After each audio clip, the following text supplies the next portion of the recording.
Guys, welcome back to my YouTube channel. Oh my god, I have actually really missed you guys. See, I know, I understand that I should just lie down so that you will flog me. Consistency thing, we are gonna fight it on this channel. We're gonna consistent very soon. So I promise you guys I'm working on it. If this is your first time on the channel, you are so welcome. I love you. Welcome to the family. Make sure you catch up on all of my other videos. If you're a returning subscriber, let me know how you've been doing. I missed you guys. I hope you missed me because okay, so today I think I felt like since we're starting a new phase, a new chapter on this channel, I would really just want to give you guys a brief life update of what I've been up to, what has been happening in my life, and every other. Focus first on my spiritual life and my mental health, what has been going on, what has been happening with me. Okay, so basically by the time I left you guys, I remember I said that I had just reconnected with God, and I was in this place of this bubble of happiness and everything like that.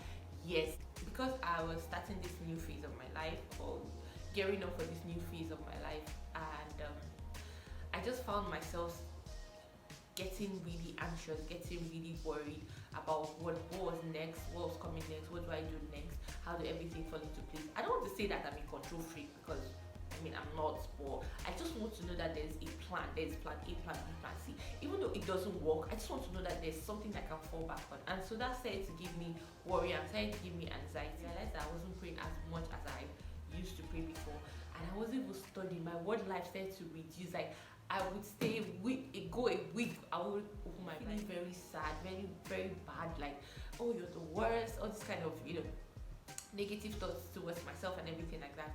And coupled with the whole worry and stress and everything, it was just a little bit too much. That's why I think that was one of the major reasons I couldn't come on my YouTube to talk to you guys, because I don't know how to fake this energy. If I'm not happy, I don't know how to fake it. If I'm sad, you will literally see it. I don't know, I used to give up this vibe. Having dealt with depression in the past, I was determined that I was not going back to that place. I have felt peace, I have felt joy in Christ, and I'm going to hold on to it. Okay? Yeah. So, I started forcing myself, even though, like, regardless of how I was feeling at the moment, I would force myself to do things, to talk to people. I was talking to people a lot. I was more communicative. I was more communicative, like I would tell people, express my feelings, basically how I was feeling at the time. And I would force myself to pray. I would force myself to read the Bible, even if it was once a week. I was just like, just do it. If you remember, do it. The more I fought, the more God saw the little effort that I was putting, and He was maximizing this effort. Like He would put things, put people, place words, place sermons that I would just bump into, and I'm telling you, it's as if those messages were tailored for me. At some point I was like, you know what, I have it wouldn't be bad if I tried therapy, because I had stumbled on some YouTubers that basically were talking about their different struggles and how they use this online therapy whatever platform to help them. So I was like, you know what, I should probably try that. Just signing up and everything was really good. Now this is where the problem now enter. And I checked the price of the thing. See, I think it was $80 to $150 per session.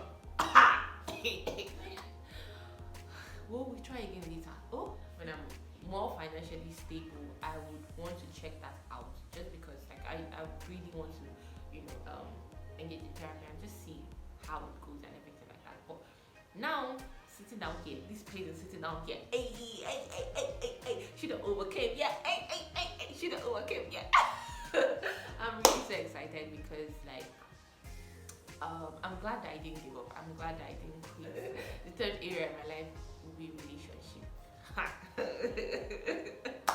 Ladies and gentlemen, I'm gonna need you to join me in prayer because my love life didn't move. It didn't move. I don't know. As much as I'm ready to date, I feel like my focus is not relationship right now. Like I'm not laser focused on, oh, I need to get a man right now, or oh, I need to sit down, I just right now I just want to live my best life and be in that bag, okay? take. When I go back home, okay, I first stopped at my auntie's place, and um, I'll be like, let me say it to them, it's like, the sky is blue. The sky will be blue in your husband's house in Jesus' name. I eat this food. You will like it in your husband. Your husband will like it. So in the name of Jesus, in fact, you will know how to cook it for him in Jesus' name. You will enjoy it. Where is all this coming from? Let me just cut the girls drink water and drop cup. But no, they don't want that. So it was for me. It was just funny. So when I go back home now, I go back home on a Saturday. On Sunday, because in my church, I attend the Faith Church. We always have like themed services where covenant day of fruitfulness, covenant day of fruitfulness, covenant day of breakthrough, different things. Yeah. So I'm sitting down, and the associate pastor was like, "Welcome to your covenant day of marital breakthrough." I was like, wait, hold up, what? I'm like, universe, are you trying to tell me something? Is there something that I don't know about that you're trying to tell me? Please speak louder, because wait, I didn't hear you. And then it was okay. So I just started laughing to myself.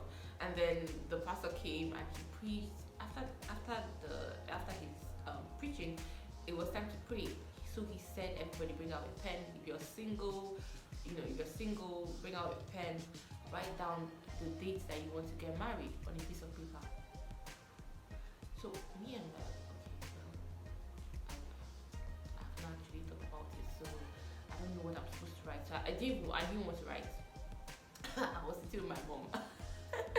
My mom looks at me, she's like, "Oh yeah, start writing." And I was like, I don't have a pen, I don't have a paper.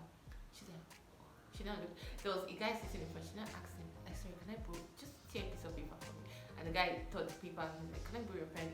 So he gives us the paper and pen. She's like, "You can write." I looked at it and I was like, shit. So I started laughing because everything was just funny for me. And I said, okay, you know what? I've not actually sat down to think when I want to get married. So I was just like, okay, let me put a broad year, like maybe during that period, who knows where my mind will be at. So I put the year. She's not like, my mom like, let me see what you wrote. See, I'm like, okay. So I show her this thing. She said, cancel it. She said, put December. I said, December when? She said, December this year. I didn't know if this is how it used to work. But if people see me getting married, Sharon, I should be this December. Just know that my mother's prayer have worked for me. So yeah, I'm open to dating, but I'm not stressing about it. That's the reality of it. Okay, so the next thing will be my career. I started to realize that the reason why I was so worried or so bothered about what was to come, the next plan, the next phase, like how do I cope, is because I was not ready to fail. I'm not ready to give up, or I'm not ready to fail at things that I love. And I noticed that most of the time I do self-sabotage. Like, it's a situation where I've seen people, or I've heard people come up to me and be like, oh my god, you're so, when it comes to talent, you're talented, you're smart, and all of that, all of those. I know I hear what they're saying, but I think there's a gap for me between knowing and believing what they are saying. I started to think of, how do I break out of this? How do I come to a place where I believe that, yes, you are talented. Yes, you deserve all the blessings that you are getting. Yes, you're great and you can do great things. I remember when I started this channel, it was like one thing that kept me from actually starting the channel when I wanted to was, I was like, nobody wants to hear you talk. What do you have to offer actually? I knew that there were certain things I wanted to see, but I'm like, yeah, nobody cares. When I got 10 subscribers, I'm like, wait, 10 people want to hear me talk. 20, 30, I'm not in the 1000s, but when I look at the channel and I see people that have subscribed, my mind is blown. Honestly, my mind is actually blown, because it's like, wait, you actually have something that you can offer. And I get texts, or when I talk to my friends or when I talk to people, and they're like, oh my god, I watched your video and you're really good. see it, it still blows my mind till tomorrow. And I think it trickles down to even my academics. When I hear people say, "Oh, you're really good," or this, I said to tell myself, I say, "Now you dey sleep." I was once sleeping on myself. It's just like, what's the disconnect? Why can't I commit fully? I see people that start their dreams and have to settle because they couldn't get to where they wanted to get to, so they have to settle for what they have now. I don't want to be in that category where I have to settle. I want to get it all. Like that's the mindset that I am coming in with. I want to get it all. I want to get to that pinnacle, the point where I'm like, you know what? Yeah, this is what I dreamed of, and by the grace of God, I'm surpassing what I have, what I anticipated, or what I dreamt of. God is taking me beyond that. So fighting it every day, one day at a time. And I think one thing is consistency. Whether it is good, it's bad. You know what? Just be consistent. And if if I fail at something, it's not the end of the world. It's just a lesson. Just continue, keep going, and keep trying and keep getting better. So I'm at the point where I'm like, I'm going to fight for this. I love it. I want it. I'm going to actually fight for it. I'm going to pursue this dream actively. And if it doesn't happen, it doesn't happen. But it won't be on my path. Let it be that when it comes to me, I put in all the energy that it deserves. Anything that does not revolve around prosperity cannot be found in my life anymore. Okay. Yeah, I'm moving forward with getting my spiritual life in check. Getting that bag, being in my bag, and living my best life. So those are my focus going forward, and I think that's what I will be manifesting in everything that I do. If you have not already subscribed, my dear, please subscribe. Thank you. I